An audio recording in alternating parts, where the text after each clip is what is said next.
Let's go back to the phone lines and we'll talk to Sharon. She's listening in Salt Lake City, Utah. Hi, Sharon. Hello, Hank. Thank you for taking my call. I have a disability, really bad back problems, and it's just hard for me to go anywhere, even to find a church.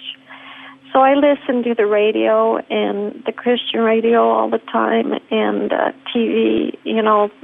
I try to pick out the good Christian programs. I know that there's bad ones out there. Is that okay as far as my Christian walk, that I can just stay at home and listen instead of, I don't think I could sit there in a...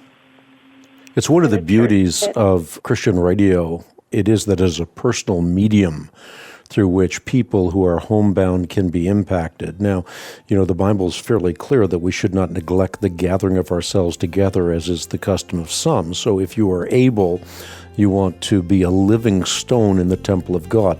You're not called in isolation, you're called in community. And especially as you're going through difficult times, you need the body of Christ. But obviously, there are times in which the electronic medium can do what community can't do, but we should never substitute electronic sound bites for the community of faith.